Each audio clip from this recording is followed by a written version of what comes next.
Welcome to the tutorial for the Zoom H1 recorder. In this video, we'll be going through tips and techniques to help get the best results from using this recorder. We'll run you through operation, settings, recordings, and how to save your recordings. This tutorial will be broken into sections to help you understand even better, so let's get started with the first section. Let's go through the parts you have in the Zoom H1 kit. You have the Zoom H1 itself, AA batteries, SD card adapter, headphones with a standard 3.5mm jack, the wall charger, USB connector cable, windsock, and tripods. When beginning any recording session, it's good to double check that all of these parts are with the Zoom H1. Now we will add the battery to the Zoom unit. Turn the Zoom over completely so you can see the battery cover. To release the battery cover, gently press the textured plate inwards while sliding the cover outwards from the device. Set the cover to the side and press in a single AA battery. You can see the battery terminal alignment inside the battery holster. The positive terminal of the battery is pointed towards the bottom of the Zoom. Make sure to be gentle with the battery as you press it in to keep the spring damage-free. Now slide the battery cover back into place. Now let's get to know the buttons and ports on the Zoom itself. On the right hand side of the Zoom, you will see the USB connector port, the power slider button, the trash can or delete button, the rewind, play and pause, and fast forward buttons, the buttons for setting input level, and the microphone or line in port. On the left side of the Zoom, you will see the headphone or line out port, the headphone volume controls, and the cover for the micro SD memory card slot. Turn the Zoom over and you will see on the back of the unit the battery cover, the tripod screw mount, the 3 slider buttons. There's the low cut slider which lessens low sounds in a recording, the auto level slider that lets the unit choose its own recording level, and the recording format slider that changes the recordings to be either in WAV format or MP3 format. Now let's turn on the Zoom. On the right hand side, you will see the power slide button. Slide this button and hold it for about 1.5 seconds. The Zoom unit will turn on. If the Zoom doesn't turn on, double check that you have the battery in the unit or that the battery might be flat. Now take your headphone jack and plug it into the headphone port on the left side of the device. Make sure you press the headphone jack all the way into the port. Lift your headphones and listen. If you can hear sound in both sides of the headphones, then you have plugged the headphones in correctly. If you can only hear one side, double check that the headphone plug is all the way into the port. Each time you begin using the Zoom H1, it's good to format the memory card to clear it of all other files. Make sure the recorder is turned off. Now on the right hand side, press and hold the rubbish bin button as you simultaneously slide the power button to turn the device back on. On the front screen, you will see a confirmation for the memory card formatting. Press the record button once to confirm this. The memory card in the recorder is now formatted and you are ready to make recordings. Before we record, it's good to double check what file format the Zoom will record to. On the underside of the Zoom, you will see the record format slider. Move the slider so that the selection is on the WAV or WAV format.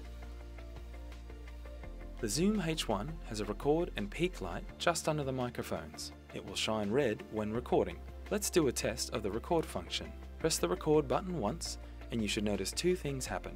First is the time counter on the screen starts at zeros and begins to count upward the longer the recording is on. Second is that the recording light turns on. Both of these indicate that the recording has begun. Check in your headphones that you can hear the audio that you are recording. Now press the record button again to stop the recording. Now that we've recorded some audio, let's play it back to hear how it sounds. Make sure your headphones are plugged in and on the right side of the Zoom, press the play button once. This will automatically play the most recent recording. Listen and you should hear the audio you just recorded.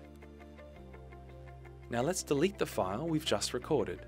Press play again to start your recording's playback. Then press play a second time to pause the playback. Now press the rubbish bin icon button once and you will see on the Zoom's front screen that delete appears with the blinking file name. Press the record button once to confirm this deletion. If you have deleted your file, you will see the word done appear on the screen. You've just deleted your recording from the memory card. Sometimes you may want to use the Zoom H1 without holding it. To do this, you will need the tripod included in the kit. The tripod has a standard size screw top that screws into the underside of the recorder. Turn the recorder on its side and gently screw the tripod in a clockwise direction until snug. Make sure to not screw it in too tightly or the Zoom may break. Now you can see that the Zoom can stand on its own for recording. To remove the tripod, gently unscrew it in a counterclockwise direction.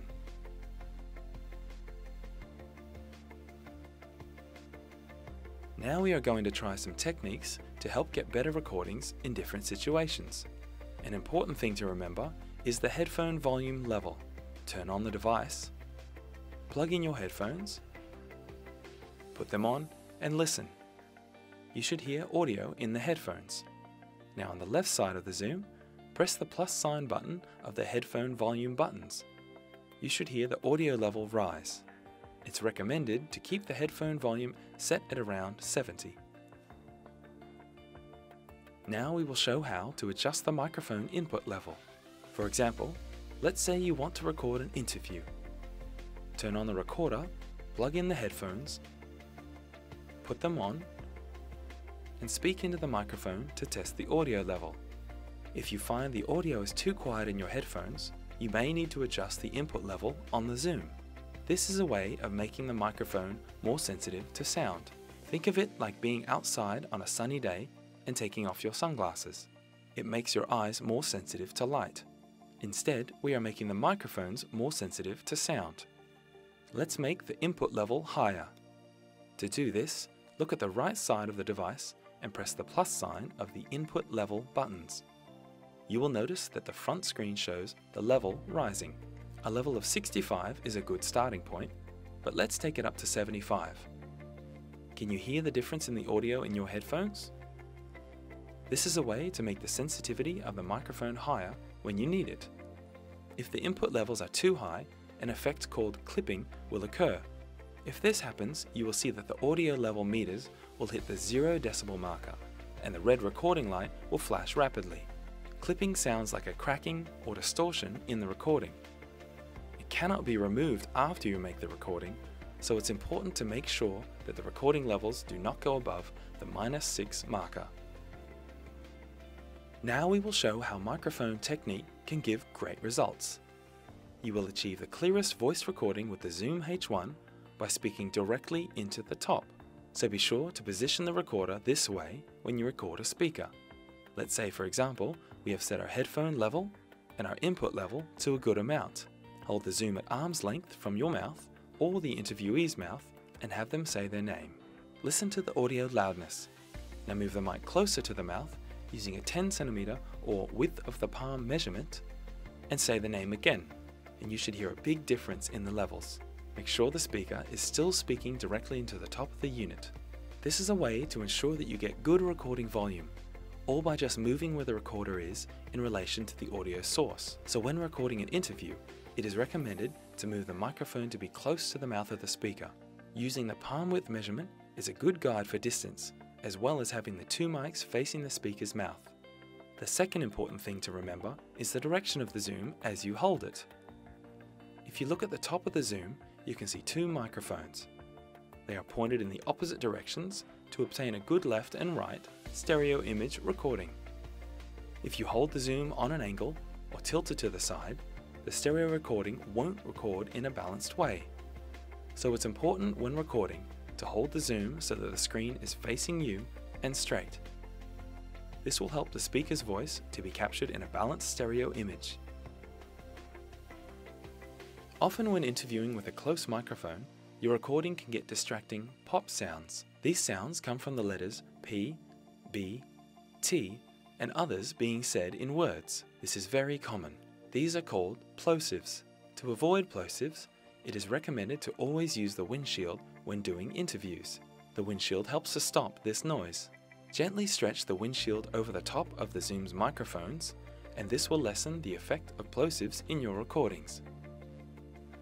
Sometimes group interviews do not allow you to move the microphone to each speaker's mouth.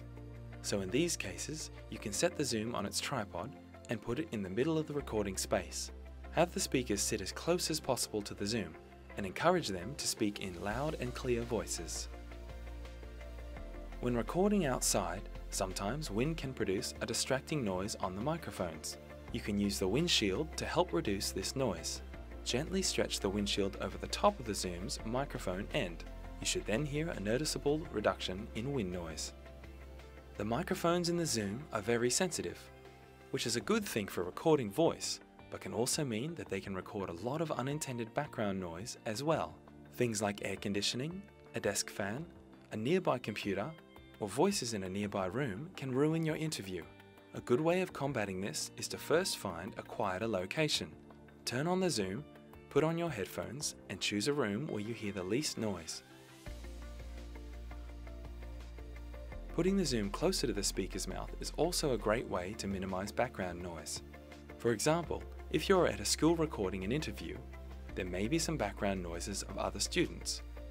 If you have the microphone at arm's length from the speaker, then their voice and the background noises of the students will be more equal in volume.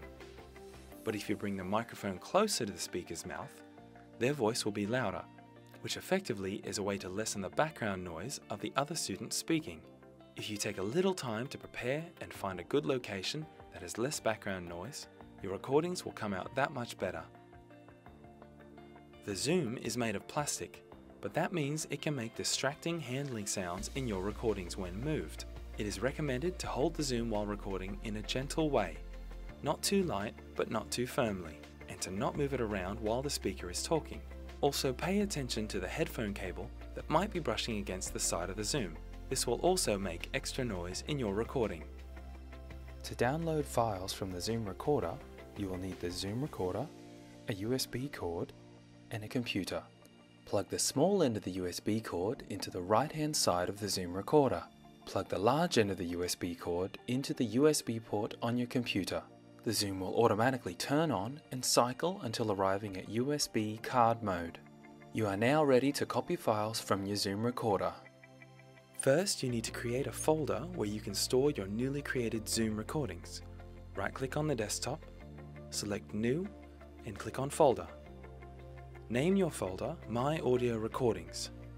This is where we will save your audio recordings.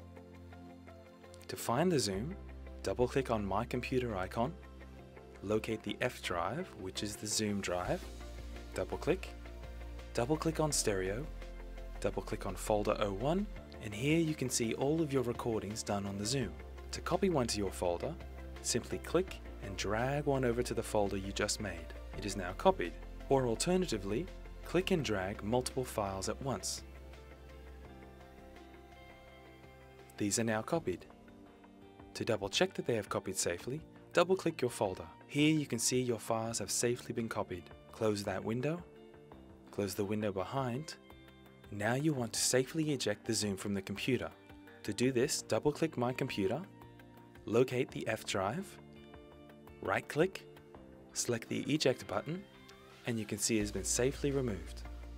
Now you are free to close this window and unplug the Zoom via USB from the computer. Now we will turn off the Zoom. On the right side of the Zoom, you will see the power slider button. Slide it to the power icon and hold for 1.5 seconds until the screen on the front of the Zoom displays goodbye and turns off. Before packing up the Zoom and the full kit, we need to remove the batteries. Turn the Zoom over and slide out the battery cover. Gently remove the battery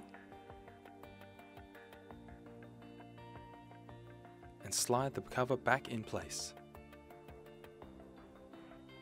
Now we need to double check that all of the kit's parts are present. You have the Zoom H1 itself, AA batteries, SD card adapter, headphones, the wall charger, USB connector cable, windsock and tripods. Pack them carefully into the case and zip it up.